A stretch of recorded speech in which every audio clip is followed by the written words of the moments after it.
रशीदी जी, आपसे शुरू करता हूं क्योंकि एसएम यासीन नॉन पॉलिटिकल है, उन्होंने बयान दिया है, तो जरा समझाइए गृह युद्ध होगा कैसे? देखिए, गृह युद्ध ऐसे होगा जब नफरत की का बाजार लगा दिया है बीजेपी ने, नफरत का बाजार सजा दिया है।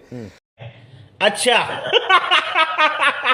आपने योगी जी का बयान सुना होगा कल ही, अगर बंटते नहीं तो राम मंदिर नहीं टूटता, ऐसा बयान दे दिया जो सुप्रीम कोर्ट की खुली खिलाफ वर्जी है। सुप्रीम कोर्ट तो कह रहा है हमें कोई ऐसा साक्ष्य नहीं मिला कि मंदिर टूट के मस्जिद बनी हो, और वो कह रहे हैं कि मंदिर तोड़ दिया गया, हम बट गए थे। मैं थोड़ा सा शुरू में इंटरप्ट कर रहा हूं। मुगल थे सर, अयोध्या मत जाइए, वो अयोध्या से देश बहुत आगे निकल चुका है, राम मंदिर बन चुका है, लोग दर्शन कर रहे हैं, ये गृह युद्ध वाली लाइन पर बोलिए। नहीं, नफरत जिससे फैल रही है भाई, नफरत जिससे फैल रही है, गृह युद्ध तो यूं ही आएगा ना। अबे साले, जब आप नफरत फैलाओगे। आज हेमंत बिश्व शर्मा ने क्या कहा, मैंने 600 मदरसे बंद कर दिए और सारे मदरसे बंद करूंगा, देश को मुल्लों की जरूरत नहीं है। क्या कहना चाहते हो भाई? अब सीएम तय करेंगे कि कौन मुल्ला बनेगा और कौन डॉक्टर और इंजीनियर बनेगा, अब सीएम तय करेंगे। यानी आप संविधान से बड़े हो गए। संविधान तो हमें आजादी दे रहा है कि आप जो चाहे कर सकते हो, संविधान में ये लिखा हुआ है कि अगर आपके मन का कानून नहीं आएगा तो आप मरने मारने की बात करेंगे, आप सड़कों पर उतर जाएंगे, आप गृह युद्ध की धमकी देंगे। ये संविधान में कहीं लिखा है तो दिखाइए साजिद रशीदी। सुनिए, ये देश के मन का कानून नहीं है, ये सिर्फ इंटीलिया को बचाने का कानून है। नहीं, अभी किसके मन का कानून है उधर जाइएगा बाद में, मैं फिर आ जाऊंगा। मुझे आप बताइए कि आपके मन का कानून नहीं है तो मरने मारने की बात और गृह युद्ध की धमकी की बात करेंगे क्या? अरे भाई साहब, ये कानून जो है देश के मन का नहीं है, इंटीलिया को बचाने का कानून है। तेरा तो गेम बजाना पड़ेगा।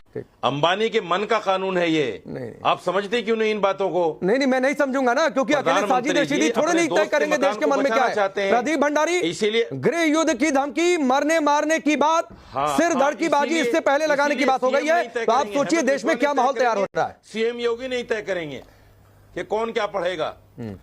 देखिए राकेश जी, मैं संविधान को ये लेके संविधान की बात कर रहे हैं, मैं इसी पर इनको आज एक्सपोज करना चाहूंगा क्योंकि इनकी मानसिकता जो है वो देश के खिलाफ है। मैं इनके बयान को सुन रहा था, क्या कहा इन्होंने, आदमी सड़क पर आ जाएगा। मैं आपको राकेश जी वो वीडियो सुनाना चाहता हूं, जब सीए के समय अगर आपको याद होगा ये किस तरीके से 4 साल की बच्ची को ये लेके आए थे और उससे इन लोग ने आजादी के नारे लगाए थे। नतीजा क्या निकला था, शाहीन बाग के ऊपर इन लोगों की वजह से एक 4 साल की बच्ची की मृत्यु हुई थी। उसमें कांग्रेस के नेता सलमान खुर्शीद इन्वॉल्व थे। ये लोग जानते हैं क्या चाहते हैं, जो राशिदी जी की सोच है, ये जाकिर नायक की सोच के साथ में, जिसके साथ दिग्विजय सिंह खड़े हैं। ये जाकिर नायक भी वही स्टेटमेंट दे रहे हैं जो इस वक्त आप यासीन ने दिया था और राशिदी जी ने बात कर रहे हैं। कौन है ये लोग, कहां से आते हैं? जाकिर नायक एक घोषित आतंकवादी है जिसके विचार के साथ आतंकवादी आगे बढ़ते हैं। तो सवाल ये उठ रहा है कि क्या राशिदी जी और उनकी सोच जाकिर नायक से प्रेरित है, जो एंटी इंडिया आदमी है, वो भी गृह युद्ध चाहता है। इनने पास में कोशिश कैसे करी थी राकेश जी, ये नहीं इनकी कोशिश। जब दिल्ली दंगे के वक्त उन्होंने कोशिश करने का प्रयास किया था। जाकिर नायक को क्या देश ने मेरा सवाल इनसे यही है कि ये किसके कहने पर ये कर रहे हैं, ये इनसे पूछना चाहता हूं मैं कि क्या ये किसके कहने पर ये कर रहे हैं। राकेश जी, कोर्ट का ऑर्डर आएगा, कोर्ट का ऑर्डर आएगा, ये रहा कोर्ट का ऑर्डर। मतलब ये चाह रहे हैं, क्या बताना चाहता हूं राकेश जी, ये चाह रहे हैं कि जिस तरीके से 1990 के दशक में, क्योंकि इनके व्यक्ति बोल रहे हैं कोर्ट सो रहे हैं, तो ये चाह रहे हैं कि मिडनाइट हियरिंग जैसे आतंकवादी के लिए कोर्ट में हुई थी, ये कहने का प्रयास कर रहे हैं। ये लोग आतंकवादियों का समर्थन कर रहे हैं, वक्फ बिल के नाम पे मुसलमानों को भड़काने का प्रयास कर रहे हैं। और मैं वापस से कहूंगा ये अकेले नहीं काम कर रहे। प्रदीप भंडारी, कुछ साजिद रशीदी आपसे कोई सवाल पूछना चाह रहे हैं, जरा सुन लीजिए और उसका जवाब दे लीजिए। एक सवाल सुनिए, एक सवाल सुनिए। आप मुझे बताइए, देश के गृह मंत्री ने या प्रधानमंत्री ने या कौन से मंत्री ने आकर कहा है कि हमने जाकिर नायक को दहशतगर्द बता दिया है, दहशतगर्द करार दे दिया है? भगोड़ा तो सब कहते हैं, हम भी कहते हैं। दहशतगर्द कब माना है उनको देश ने? आप कोई बयान बताएंगे किसी मंत्री का? नहीं, आपके हिसाब से जाकिर नायक, आपके हिसाब से जाकिर नायक, अच्छा मुझे बताइए, जाकिर नायक सुनिए, आपके हिसाब से अफजल गुरु और जाकिर नायक आतंकवादी नहीं है जिनसे आतंकवादी की सोच आगे बढ़ती है? मेरे सवाल का जवाब दीजिए पहले, मेरे सवाल का जवाब दीजिए पहले। इनकी सोच आतंकवादी, मेरे सवाल का जवाब दीजिए पहले। नहीं, मैं आपसे क्या देश के प्रधानमंत्री ने कह दिया कि वो दहशतगर्द है? मैं कह रहा हूं, क्या देश की कोर्ट ने कह दिया कि वो दहशतगर्द है? सुनो, शर्म नहीं आती बोलते हुए? जो चाहे बोलोगे। सुनो मेरी बात, अरे जो चाहे बोलोगे, कैसी बात कर रहे?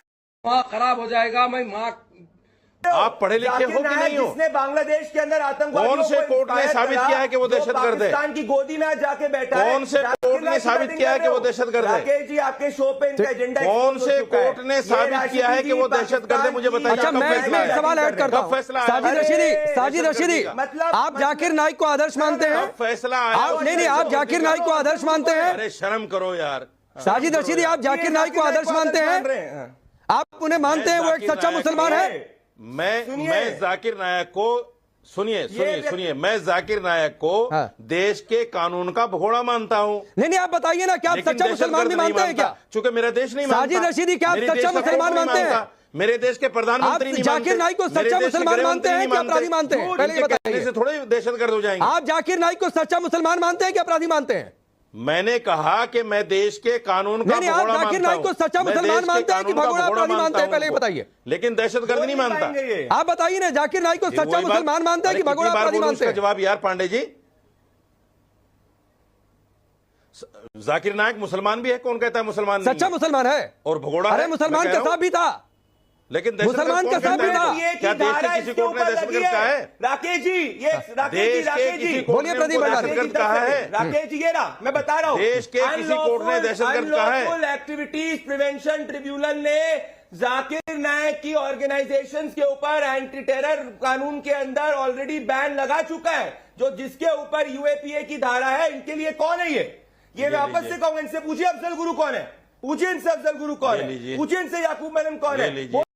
नहीं, मुझे मजाक नहीं उड़वाना अपनी चीज का, मैं नहीं बताऊंगा। नहीं पाएंगे क्योंकि ये पीछे से और वही आज जाकिर नायक पाकिस्तान की गोदी में आपको कुछ कानून का ज्ञान भी है कि नहीं? 100 आतंकवादियों को देश में, आपको कुछ कानून का ज्ञान भी है कि नहीं? प्रतिक्रिया क्या होती है, प्रक्रिया क्या होती है? मैं आगे बढ़ता हूँ कानून का आगे बढ़ता हूँ। प्रदीप भंडारी जी, आता हूँ।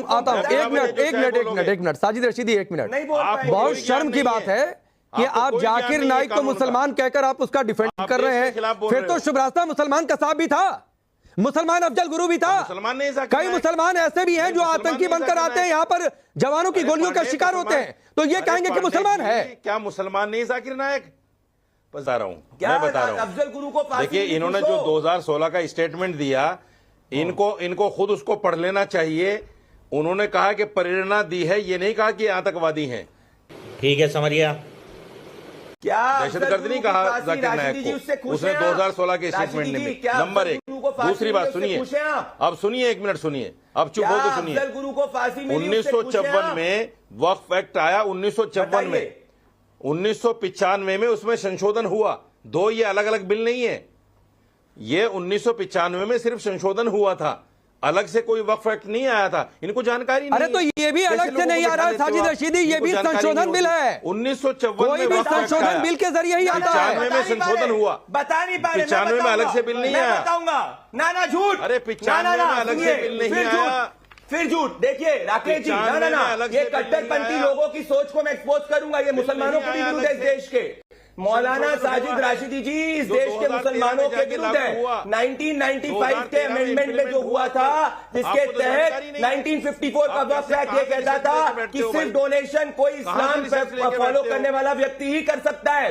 1995 के एक्ट में अमेंडमेंट किया गया 2013 में, जिसमें नॉन इस्लाम वालों की जमीन को भी ली जा सकती है। तभी इसको भूमाफिया कहा जा रहा है, इनको पता नहीं है। और आपकी डिबेट पे ये अभी तक ये नहीं कह पाए कि डिक्लेयर्ड आतंकवादी अफजल गुरु से की फांसी से ये खुश है। पूछिए आप।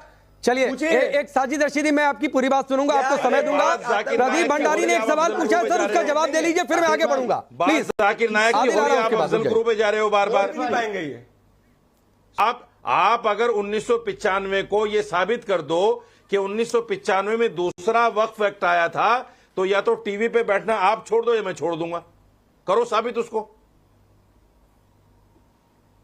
करो साबित उसको। मैं जवाब दूं? बोलिए जवाब दूं? 1995 जवाब दूं? बोलिए प्रदीप भंडारी जी, जवाब दूं? रुक जाइए, साजिद रशीदी आपने सवाल पूछा, 30 सेकंड प्रदीप भंडारी, फिर उसके बाद आगे आपके पास आ रहा हूं। सुनो, पहला स्टेटमेंट पढ़ूंगा। सुनो मैं पढ़ूंगा, सुनो मेरी बात। 1995 जवाब नहीं देंगे, फर्क नहीं बताएंगे। 1995 act was a consolidating and amending legislation which repealed the Waqf act 1954 and the Waqf amendment act 1984। ये है पहला स्टेटमेंट 1995 का। पढ़ के आते हैं नहीं। अब बताइए अफजल गुरु जो है, क्या वो आतंकवादी को फांसी भी उस पर खुश हो कि नहीं हो? जवाब दीजिए राकेश जी, मैंने जवाब दिया। रिवील का मतलब समझते हो? क्या? ना जवाब दीजिए। अच्छा जवाब दीजिए। नहीं वो एक मिनट साजिद रशीदी, एक चीज और बता दीजिए। साजिद रशीदी मैं पढ़ दूं मैं? बरेली के मौलाना है बरेलवी, आप उनको बढ़िया मौलाना मानते होंगे। सुनिए ना, बरेली के मौलवी हैं, बरेलवी मौलाना है, आप बढ़िया उनको मौलाना मानते होंगे। वो कह रहे हैं ये तो भ्रमजाल फैलाने वाला है, भ्रमजाल खत्म हो जाएगा। क्या भ्रमजाल फैलाने वाला है? नहीं भ्रमजाल खत्म हो जाएगा संशोधन से। ये हिंदुस्तान है, जमहूरी मुल्क है, कोई कुछ भी कह सकता है। अरे भाई ये जमहूरी मुल्क है, कोई कुछ भी सोच सकता है। आप कुछ भी सोचो, प्रदीप भंडारी कुछ भी तो सोचे। मत कहिए कि जो कुछ भी साजिद रशीदी कह रहे हैं वो साजिद रशीदी के मन की बात है, सिर्फ वो देश के मन की बात नहीं है। बरेलवी ये भी कह रहे हैं आदिल, ये तो मैं जानता हूं ना, भूमाफियाओं का ये तो मैं जाल खत्म जानता हो हूं ना। जाएगा। ये देश के मन का बिल ही नहीं है। अब रुक जाइए साजिद रशीदी, आप जो कह रहे हैं वो ये देश के मन की बात नहीं है। बिल नहीं है, ये अंबानी के तो मन का दूसरे बिल मौलाना है। भी फेवर कर रहे हैं। ये अंबानी के मन का बिल है। मैं बार बार कहता हूं अंबानी के मन का बिल है। साजिद रशीदी प्लीज, अंबानी के मकान इंटीलिया को बचाने का बिल है। साजिद रशीदी रुकिए।